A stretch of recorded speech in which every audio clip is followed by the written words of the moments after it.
My friends, the greatest journey a human being can take is not across oceans or mountains, but into the depths of their own soul. We spend so much of our lives wearing masks of strength, of certainty, of success.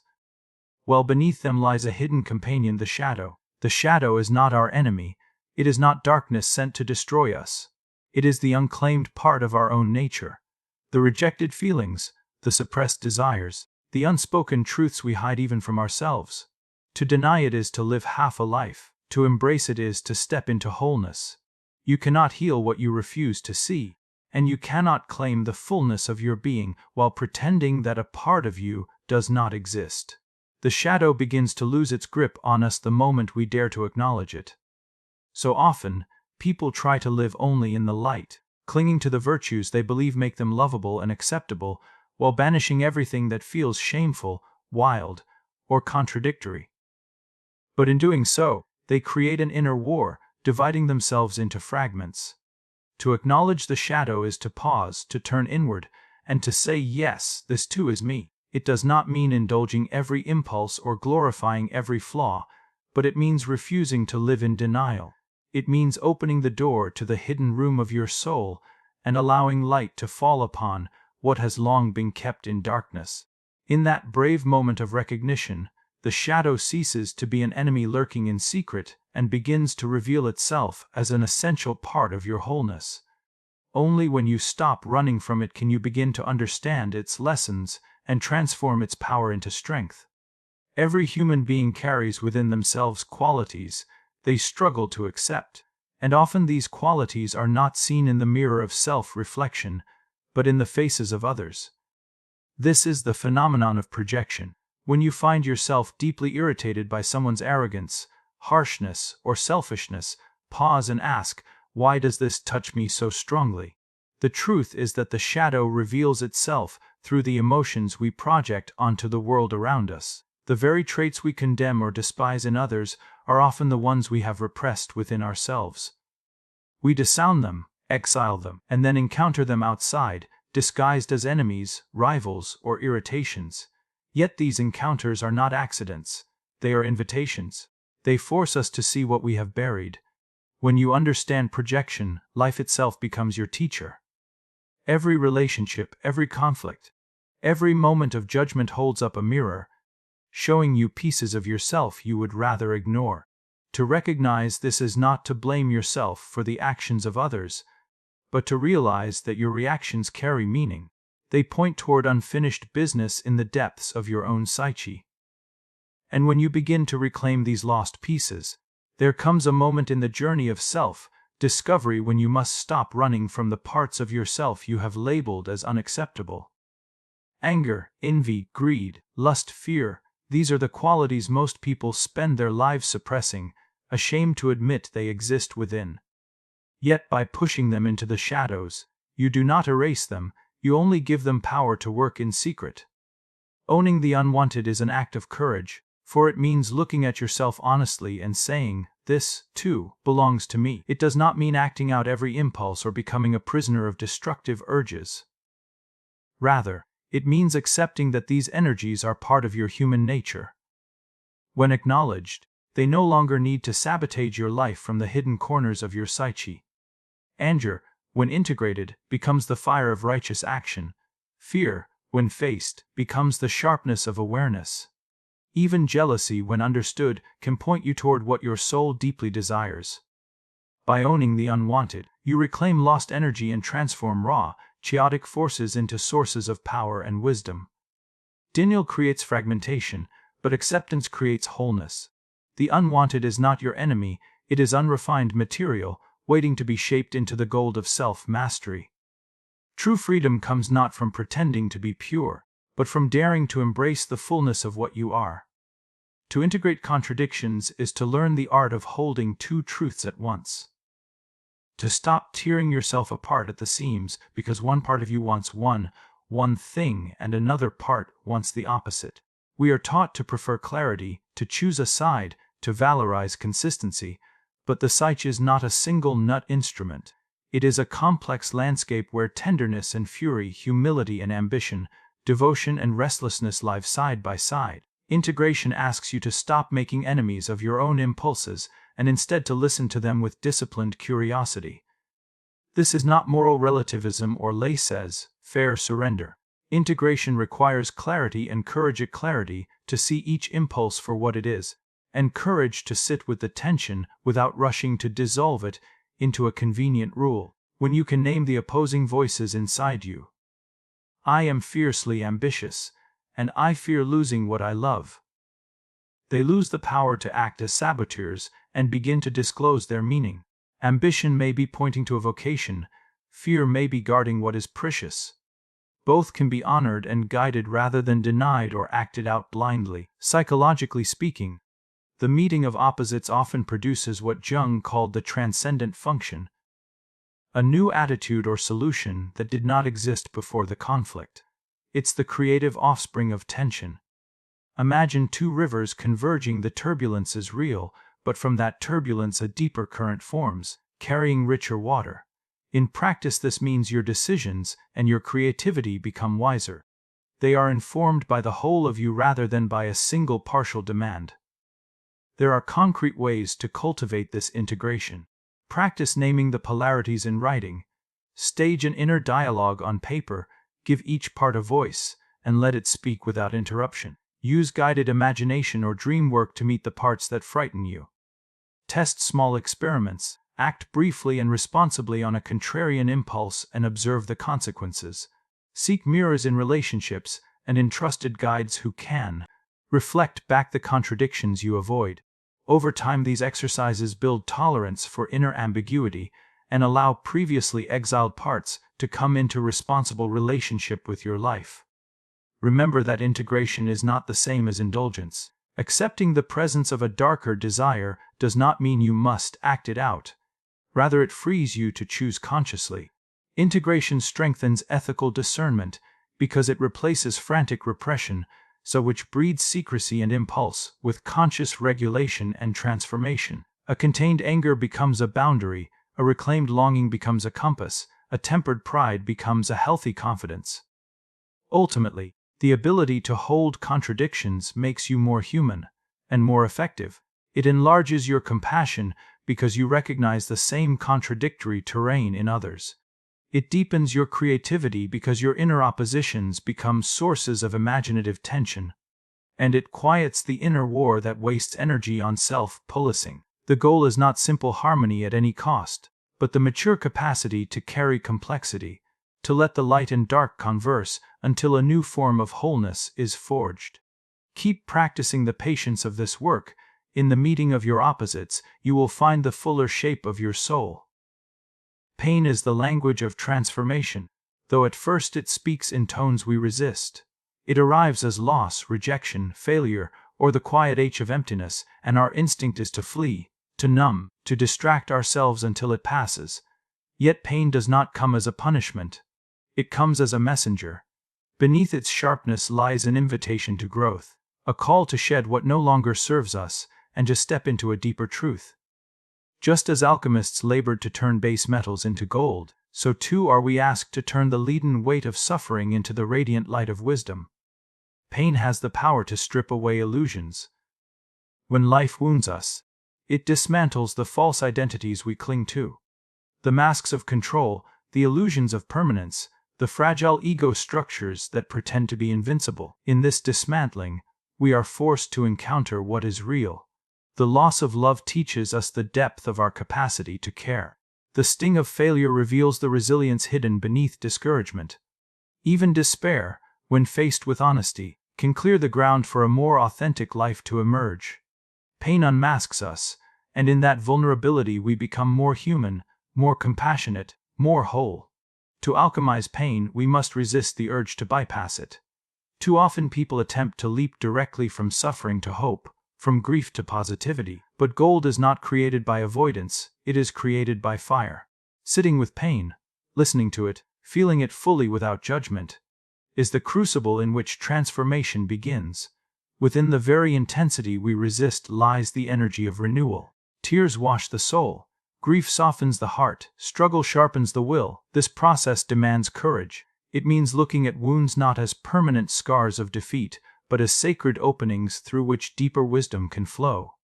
Ask yourself, what is this pain teaching me? What truth does it demand I acknowledge? What strength is it trying to awaken? The answers are rarely immediate, but if you stay present, you will find that every shadowed valley contains a hidden spring of meaning. In the end, the alchemy of pain gives birth to compassion. Those who have walked through suffering without turning bitter carry an aura of depth and understanding that cannot be faked. They become beacons for others, living reminders that pain, when embraced, can be a teacher greater than joy. The fire that once burned them now illuminates their path, and their scars, rather than marks of shame, become symbols of survival, courage, and transformation. Pain is inevitable, but suffering need not be meaningless. If you dare to meet it, to endure its furnace with open eyes and an open heart. Fear is the ancient guardian that stands at the threshold of every transformation. It appears whenever we stand on the edge of change, whenever we are about to step into the unknown, whenever the soul is demanding expansion beyond the comfortable limits of our past. Most people try to conquer fear by pretending it does not exist. They disguise it with bravado, bury it under business, or deny it until it erupts in panic, procrastination, or self-sabotage. But fear that is denied does not disappear. It burrows deeper, weaving itself into the foundations of our choices and quietly ruling our lives from the shadows. To face fear without disguise is to strip away these masks and meet it directly. This is not about forcing yourself to be fearless, because fearlessness is often just another mask, another performance of control. Instead, it is about developing the courage to stand in its presence and say, "Yes, I feel you. You are here." In that acknowledgement, fear loses some of its power to manipulate from the dark. It becomes less of a nameless monster and more of a messenger. For fear always has a message. It points us toward what matters most, toward the places where growth is possible. Fear of failure is often the signpost that we are attempting something meaningful. Fear of rejection shows us where we long for authentic connection. Even fear of death can awaken us to the urgency of living fully right here, right now. When you stop running, fear reveals not only your vulnerabilities, but also your deepest values. The practice of facing fear is like learning to look steadily into a storm. At first your body trembles, your heart races, and your mind tries to invent escape routes. But if you stay, if you breathe into the trembling, if you allow yourself to feel the rawness without fleeing, you begin to notice something extraordinary. The storm does not consume you. You survive the shaking.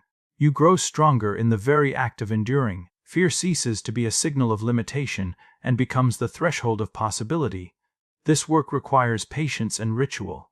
Journaling your fears, speaking them aloud, or confronting them in small, manageable steps brings them out of the shadows. Each time you act in spite of fear, you reclaim a portion of your power. And with each victory, however small, fear transforms from a tyrant into a teacher, one that shows you the edges of your potential and asks, will you step beyond? In truth, courage is not the absence of fear, but the willingness to walk forward in its company. To face fear without disguise is to choose honesty over pretense, growth over stagnation, and freedom over avoidance. It is to understand that beyond the trembling lies the expansion of your soul. Fear is the gatekeeper, yes, but on the other side of that gate is your most authentic life. Compassion for the self is one of the most radical and difficult acts a human being can practice, because it asks us to soften toward the very parts of ourselves we have been taught to condemn. Many people find it easy to show kindness to others, to offer understanding and forgiveness outwardly, yet they are merciless when turning inward. They hold themselves hostage to perfection, judge themselves for every flaw, and punish themselves for every mistake. But without compassion for the self, all inner work collapses, for you cannot truly integrate what you continue to hate. To practice self-compassion is not to indulge excuses or ignore responsibility. It is not about letting yourself off the hook from growth. Rather, it is about creating the inner safety that makes transformation possible. When a child learns best, it is not under the whip of constant criticism, but under the warmth of patience and encouragement. The psyche works the same way. When you treat your own wounds with gentleness, you create the conditions for them to heal instead of fester. Self-compassion also means accepting your humanity. You are not meant to be flawless. You are meant to be whole. That includes mistakes, contradictions, and imperfections. Every error becomes an opportunity for learning, every misstep a lesson in humility, every vulnerability a doorway to deeper connection with others. To condemn yourself endlessly is to remain trapped in shame. To forgive yourself is to reclaim the energy wasted on self-punishment and redirect it toward growth.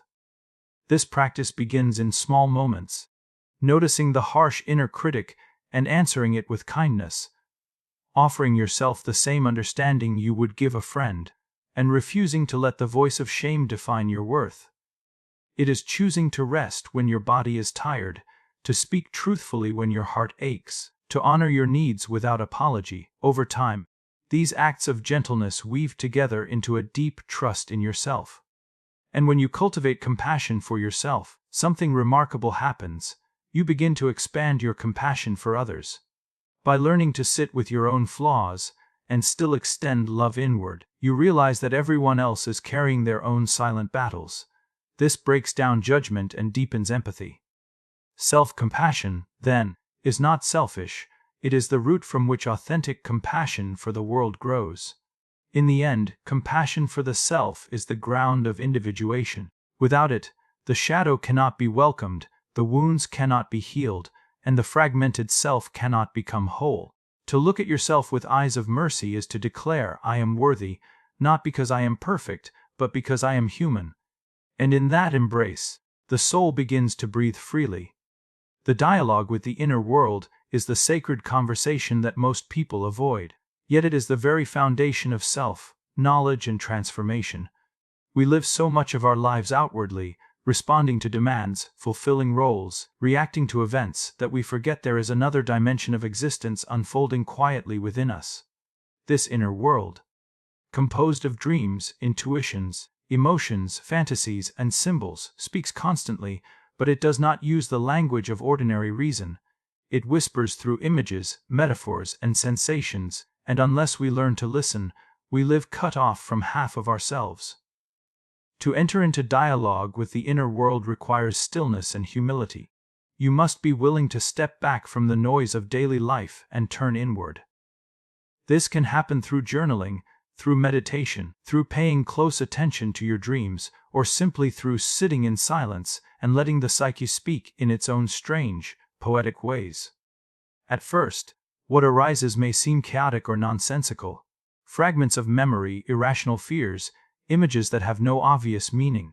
Yet within these fragments lies the wisdom of the unconscious. The psyche communicates what it cannot express directly, offering clues about the desires you repress, the wounds you carry, and the potentials you have not yet claimed. This dialogue is not always comfortable. The unconscious does not flatter, it shows you truths you would rather avoid. You may discover jealousy you never admitted, grief you never allowed yourself to feel, or longings you believed were dangerous. But to engage in dialogue is to approach these truths not with judgment, but with curiosity. You begin to ask, what are you trying to tell me? What part of me do you represent? What do you need in order to be integrated into my life? When you ask these questions sincerely, the psyche begins to answer. Dreams are one of the most direct doorways into this conversation. They are like letters from the unconscious, coded in symbol and story. By writing them down, reflecting on their patterns, and exploring their archetypal meanings, you begin to decode the hidden messages of the self. Active imagination, another powerful tool, allows you to engage these inner figures directly, giving voice to the shadow, the inner child, or the guiding archetype, and allowing them to reveal the wisdom they hold. The beauty of this dialogue is that it does not only expose wounds, it also awakens creativity, vision, and guidance. Many of the world's greatest ideas, works of art, and spiritual insights were born not from rational calculation, but from attentive listening to the inner voice. By conversing with the unconscious, you unlock a wellspring of originality and depth that cannot be accessed through intellect alone. Ultimately, The dialogue with the inner world is an act of reconciliation. It bridges the conscious and the unconscious, the known and the unknown, the rational and the irrational. It brings light into shadow and gives form to what was once hidden. To maintain this dialogue is to live in greater intimacy with yourself, to honor the full spectrum of your being, and to allow the wisdom of your soul to guide your path. For those who dare to listen deeply, the inner world is not a place of confusion but a well of inexhaustible meaning. Hidden within every human being lies a vast reservoir of energy, creativity, and strength that often remains untapped because it has been pushed into the shadow. These are not only the dark impulses we fear, but also the talents we have disowned, the desires we were told were impractical, the passions we buried under the weight of conformity. From childhood onward, much of who we are is shaped by the demands of family, society, and culture. We learn which qualities are acceptable and which are dangerous. The acceptable ones we wear proudly, the dangerous ones we exile into the unconscious. But what is hidden does not vanish. It waits, locked away like treasure in a forgotten chest.